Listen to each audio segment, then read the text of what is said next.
Ito na ang ating pork chicken adobo with egg.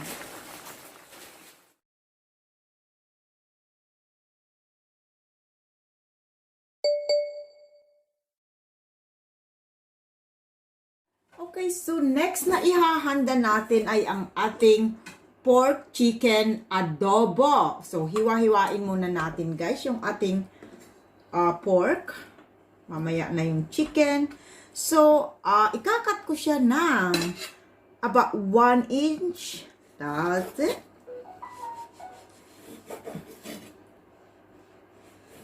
Ayan.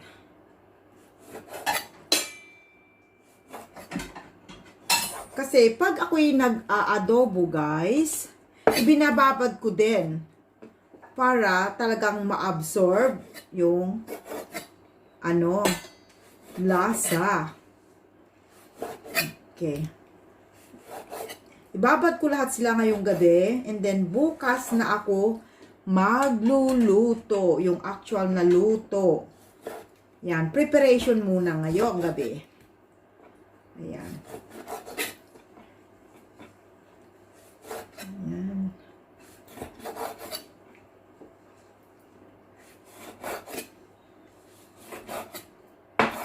Okay. Kunti lang naman kami bukas, guys. Yung lang, siguro mga 3 couples. Mga usual crowd ng couples for Christ. Ayan.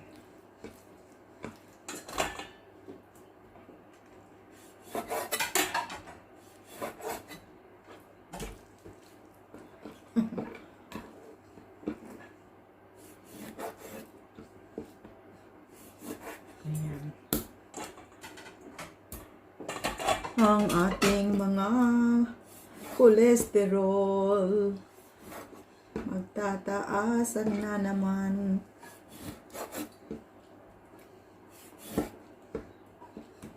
Yan. Okay. So, ilagay ko dito. And then, gagawa na ako ng aking marinating. Pangbabad natin. Yan. Lahat ito guys, hinugasan ko na muna bago sila hiniwa-hiwa. Ayan. So, malinis na yan guys. Okay. Yan. So, isunod ko na hiwa-hiwain ay ang yung chicken. Okay guys. So, ang next natin na gagawin ay gagawa tayo ng pang-marinate sa ating barbecue. Not barbecue. Adobo. Ayan. Oh, pardon me. 1 1/3 cup soy sauce muna. Saan yung soy sauce ko ito? Ayan, so 1 cup and then 1/3. What? Bakit ayaw mo?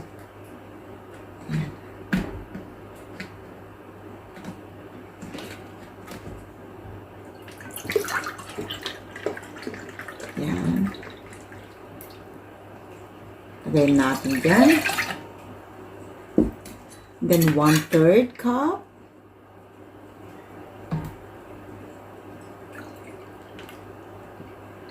Ayan, para madami tayong sauce. And then 1/2 of ketchup, 1/2 cup of ketchup.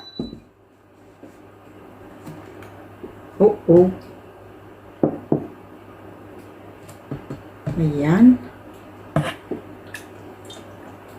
It's just like the same with my. Okay. And then, lagyan din natin ng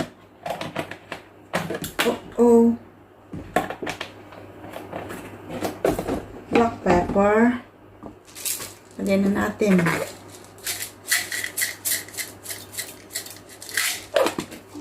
And then, suka, vinegar. 1/2 cup vinegar. Gamitin ko lang nga ito para Ayan.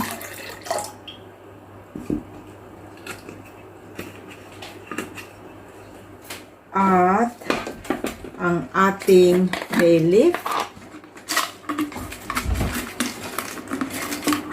Ayan.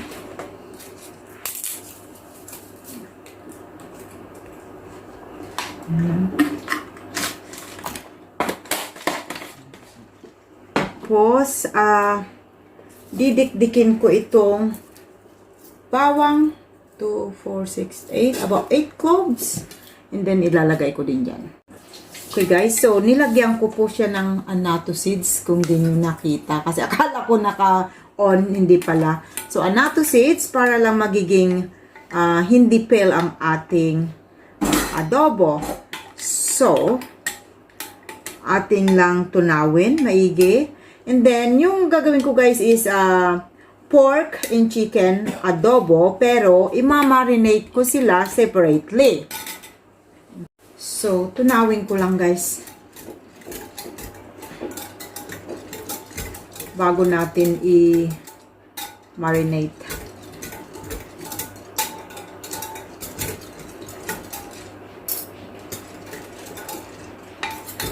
Alright guys, so tapos na ng ating what you call this, yung pang-marinate. So, akin na ibubuhos sa ating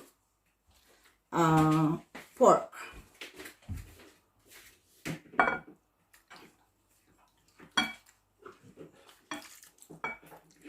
Half ko siya kasi mayroon din ako pa yung chicken.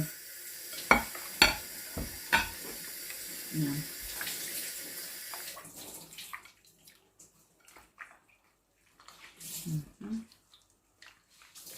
Hati-hati.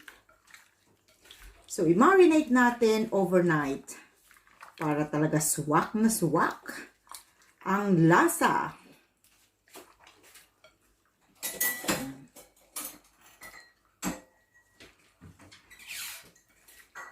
So, what will I do? I'll just covered with cling film and then put them in the fridge overnight.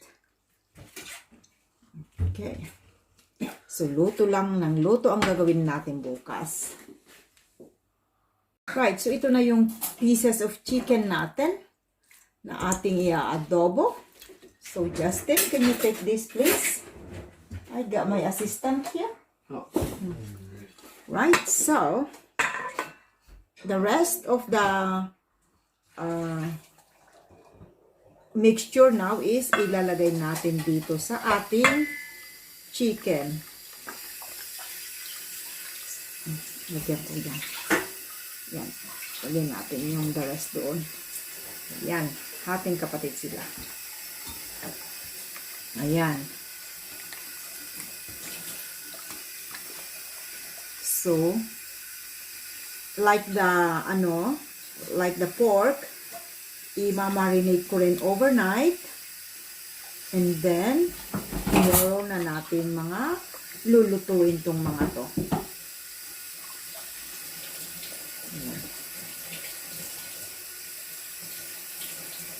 Okay. So, ayan.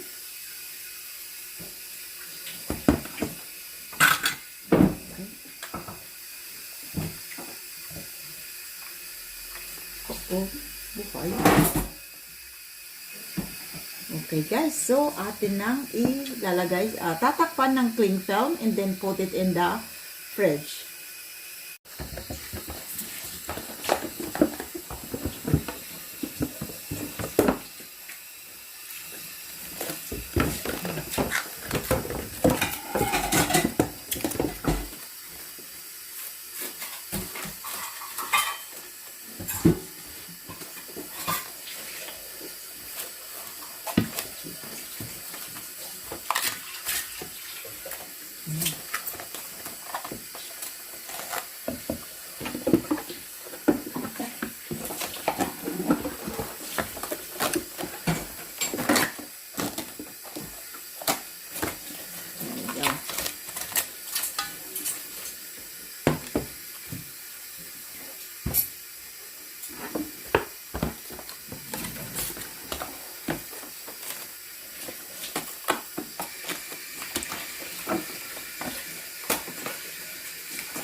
There we go.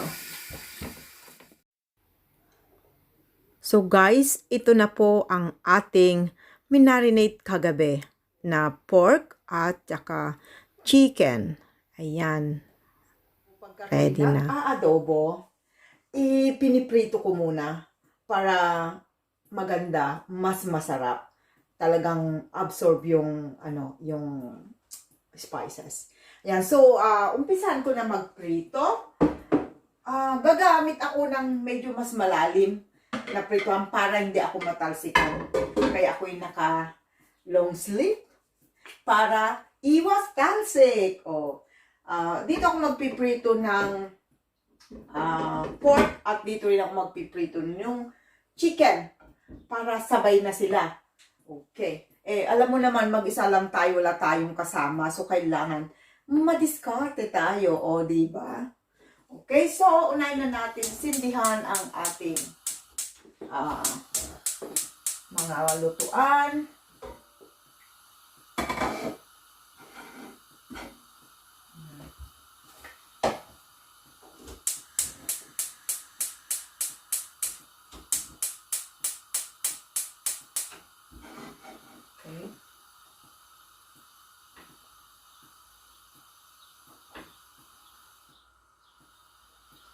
Okay. So, ito po yung aking chicken na ibinabad din last night. So, ano ko lang sila. Konting prito para maging crispy. Hindi pa ako kumakain, guys.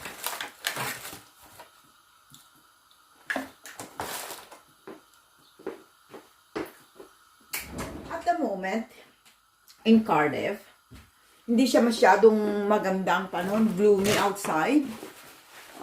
I was planning to do it outside our household, but it seems that it's not really good weather, so we'll just do it inside.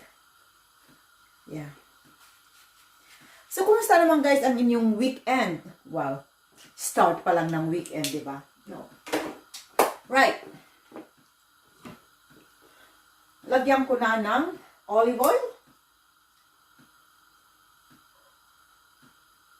Ayan. Ang ating pagpiprituhan. Sandali lang at ako'y yung ating apron. Huwag kalimutan ang apron, Tita Ching.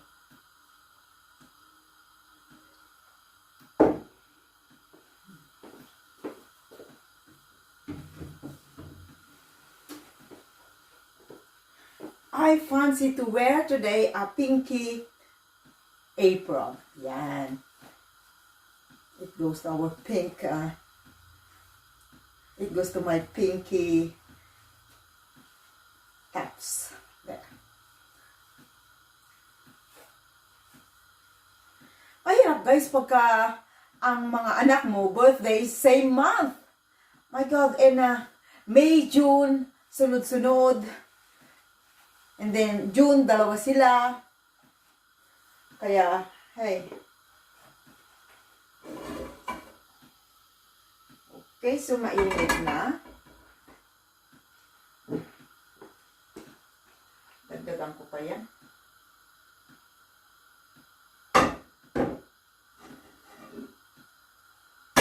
Oh, mainit. Okay, let's start.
chicken.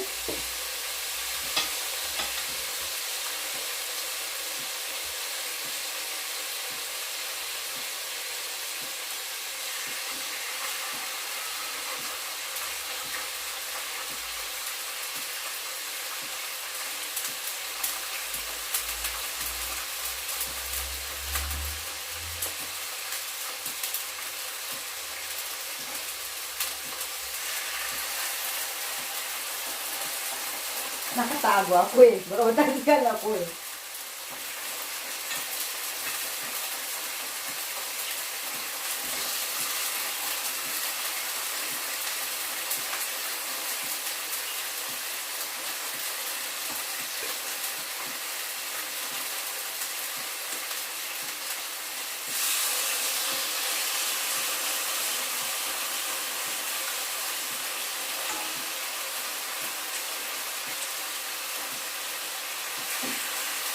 Yan.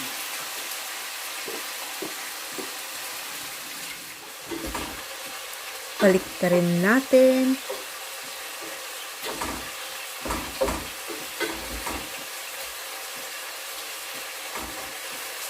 Okay.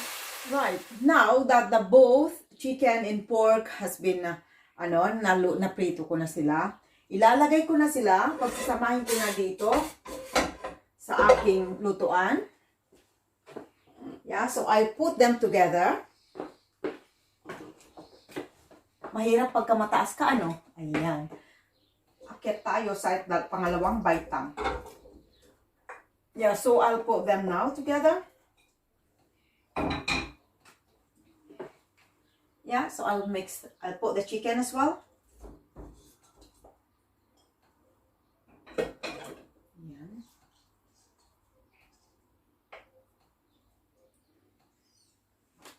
Both the pork and chicken is there now. Nasa loob na sila. So, ang gagawin ko na guys, is ilalagay ko na yung sauce. So, ilalagay na natin dyan. And then, pakuluan na natin hanggang tuluyan lumambot. So, what I need to do is just to pour now this sauce. Like that. Simple. And then let it boil until you reach the desired thickness of your sauce. But then, once in a while, you have to mix it. Make sure na hindi siya didikit doon sa ilalim para hindi mapait. So, here we are guys. There you go, our pork chicken adobo with eggs. Yung egg guys is optional lang yan. Gusto ko lang talaga na may eggs. Hard-boiled egg lang yan guys. Pakuluan ninyo and then ilalagay nyo pag malapit na patayin yung apoy ng inyong adobo. So try it guys. Lovely, delicious. Thank you for watching guys. See you again tomorrow in my next video. Keep safe everyone. Bye!